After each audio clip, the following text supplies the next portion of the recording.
আমার সকল ভাই ও বোনেরা সবাইকে অভিনন্দন। আশা করি সবাই ভালোই আছেন এবং সুস্থ আছেন। আপনাদের সুস্থতা, আপনাদের ভালো থাকা আমি সব সময় ঈশ্বরের কাছে প্রার্থনা করি। আজকে আমি আবারও একটি নতুন মঙ্গল সমাচার, সুসমাচার নিয়ে এসেছি আপনাদের সামনে। আজকে আমাদের যে মঙ্গল সমাচার রয়েছে সেটি মার্ক লিখিত এবং অধ্যায়ের নামটা হলো অধ্যায়টা হলো 15 পদ 1 থেকে 39। তাহলে চলুন আমরা আজকের এই মঙ্গল সমাচার, আজকের এই সুসমাচার আমাদের পবিত্র বাইবেল থেকে আমাদের পরম ঈশ্বর প্রভু যিশুর যে বাণী, বিভিন্ন সুসমাচার এগুলিকে পড়ি। আজকে আমরা যদি মার্কের লিখিত সুসমাচার পড়ি, তবে প্রথমত এই অধ্যায় 15 অধ্যায়ের প্রথম পর্বে, আর প্রভাতেই প্রাচীন বর্গ ও অধ্যাপকদের প্রধান যাজকগণ এবং সমস্ত মহাসভা মন্ত্রণা করিয়া যিশুকে বাঁধিয়া লইয়া গিয়া পিলাতের নিকটে সমর্পণ করিল।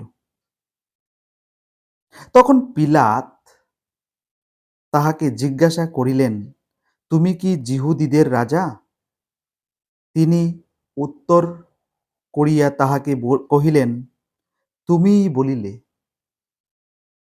পরে প্রধান যাজকেরা তাহার উপরে অনেক দোষারোপ করিতে লাগিল।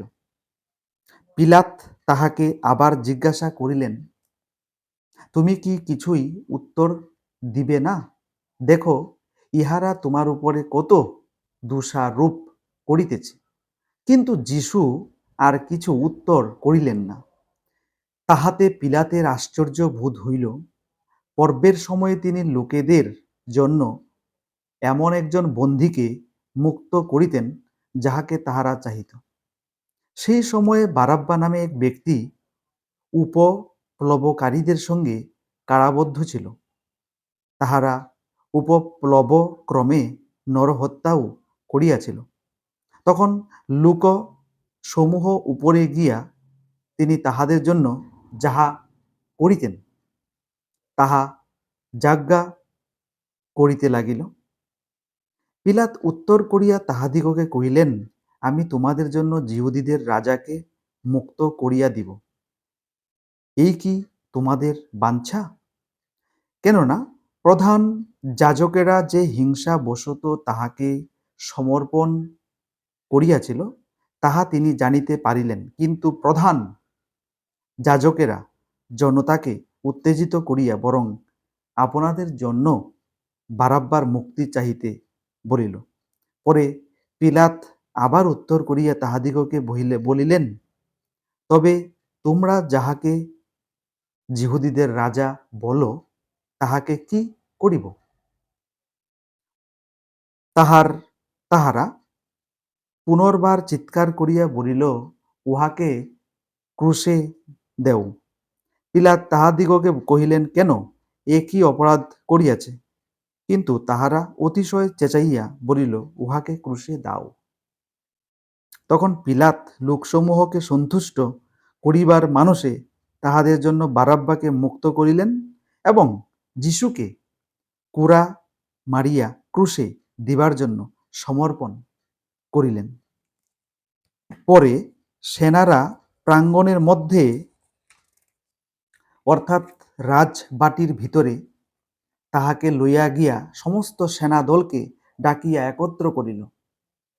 পরে তাহাকে বেগুনিয়া কাপড় পরাইল এবং কাটার মুকুট গাঁথিয়া তাহার মাথায় দিল।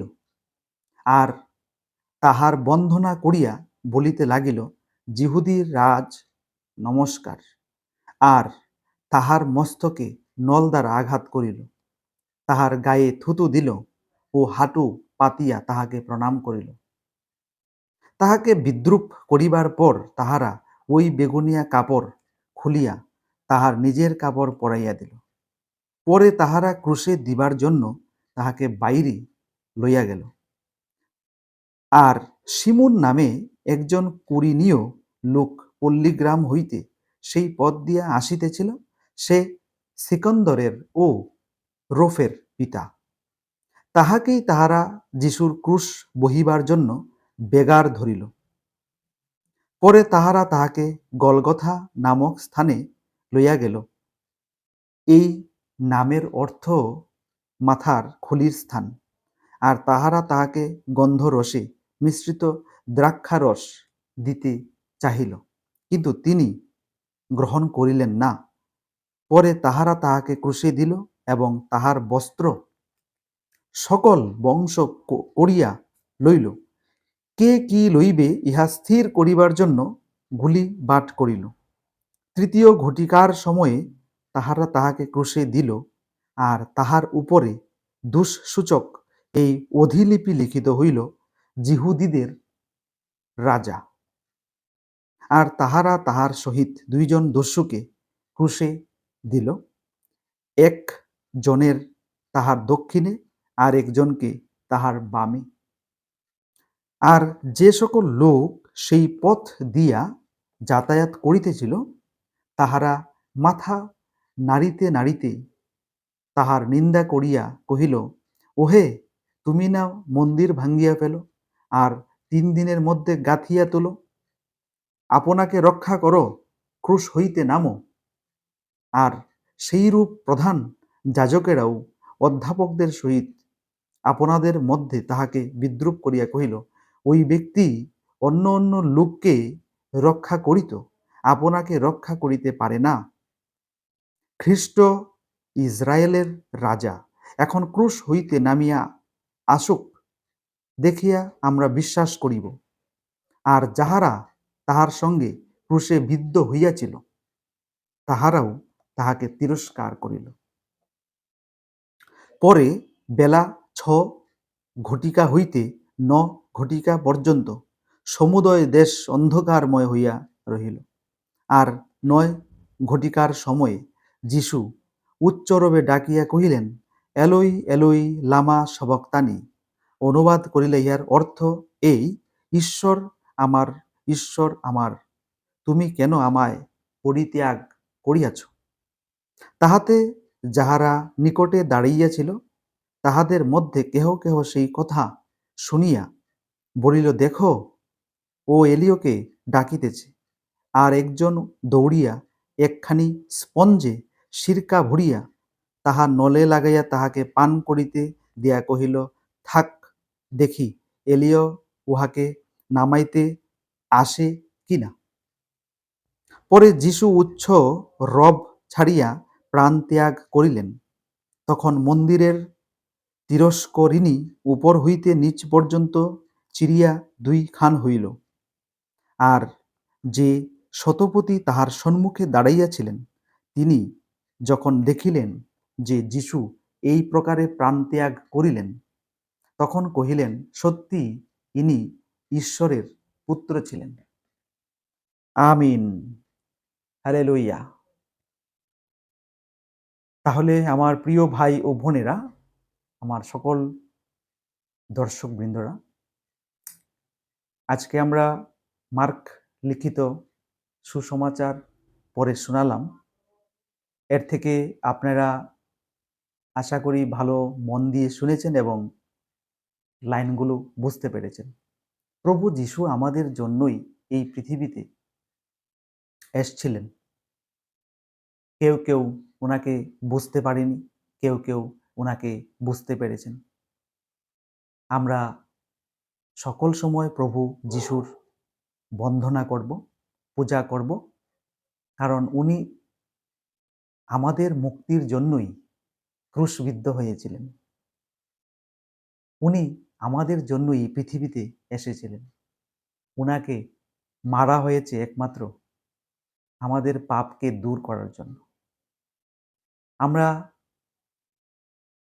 আমাদের যে জীবনটা রয়েছে উনার প্রতি সমর্পণ করে দেব। আমাদের জীবন যেটা রয়েছে ভালো মন্দ দিয়ে যেটা গড়া আছে, সেই সকল বিষয় প্রভু যিশু মানে প্রভু যিশুর জানা রয়েছে। উনি আমাদের চারপাশেই ঘুরে বেড়ান, আমাদেরকে দেখেন, আমাদের প্রত্যেকটা জিনিস উনার জানা রয়েছে। উনার বিরুদ্ধে চক্রান্ত করে যে কাজটা ওনারা করেছিলেন সেটা এই পৃথিবীতে ছেয়ে গেছে এবং উনি ক্রুশবিদ্ধ হয়েছিলেন। ক্রুশবিদ্ধ হওয়ার কারণটা শুধু এই জগতের সকল প্রাণী। আমাদের সমস্ত পাপ প্রভু যিশু নিজের গায়ে, নিজের শরীরে বহন করে নিয়ে উনি মৃত্যুবরণ করেছিলেন। লোকেরা বুঝতে পেরেছিলেন এই হচ্ছে ঈশ্বর পুত্র খ্রিস্ট। উনি ভগবান ছিলেন না, উনি ঈশ্বরের পুত্র ছিলেন, যিনি আমাদেরকে রক্ষা করতে এসেছিলেন।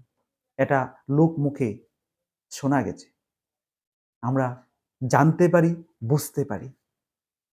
তো সেই জন্যই আমি সবাইকে অনুরোধ করব, প্রভু যিশুকে আমরা সর্বদা স্মরণ করব, ওনাকে আমরা পূজা করব, ওনার বন্দনা করব,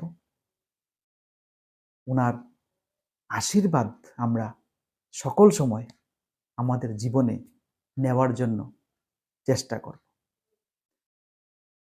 আজকে আমাদের এই মার্ক লিখিত সুসমাচার এই পর্যন্তই।